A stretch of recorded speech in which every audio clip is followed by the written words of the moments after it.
I know that earlier on when you before Rap Captain Kicks and you were doing your pursuing your rap dreams as most young people who was in the city at the time was doing, you ever like link up with like certain brands like Andrew Barber or his Fake Short Drive blog when it was really like blog focused?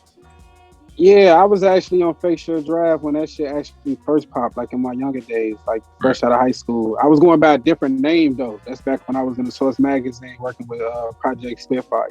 Okay. So yeah, I should actually still be up there if you search my old rap name, Young B-Boy Low. You feel me? Right. That's back when I had the dreads. Remember, I had the dreads. My name was Hollow Game B-Boy. Yeah. You feel me?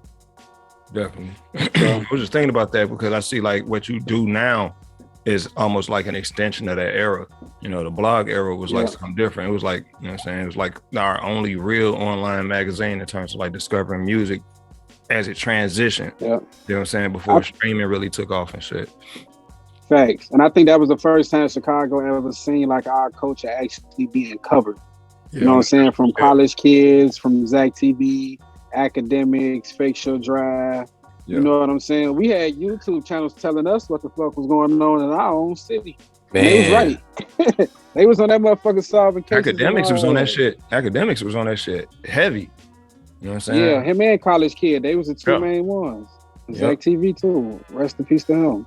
Man, bro, that was crazy to hear that. Like this brother was trying to shed light and bring awareness and put forth a change.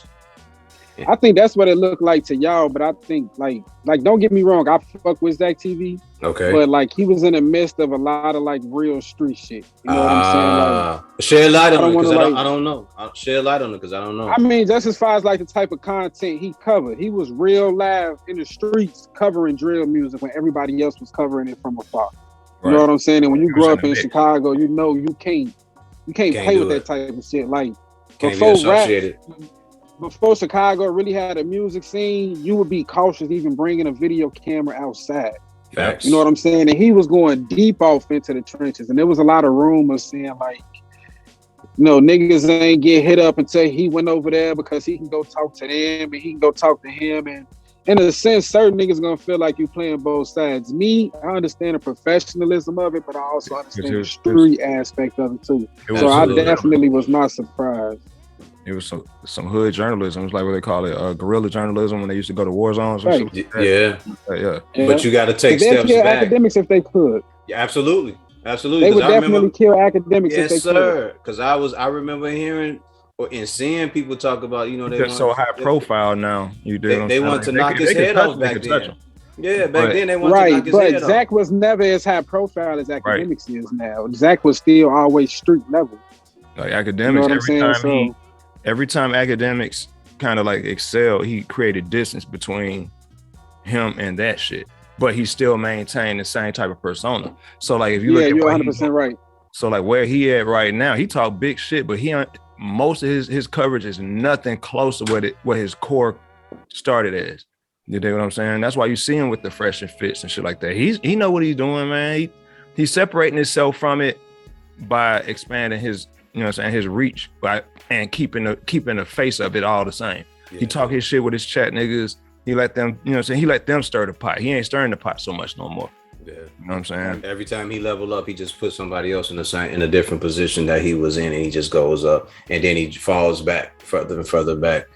But right now, what's creating distance between him and the bullshit is that fresh and fit shit. Mm-hmm. You know what I'm saying? Him and Tekashi was his buffer at one point in time. You know what I'm saying? Whack 100 was his buffer at one point in time. Every time he get those relationships, because his first buffer was Joe Budden.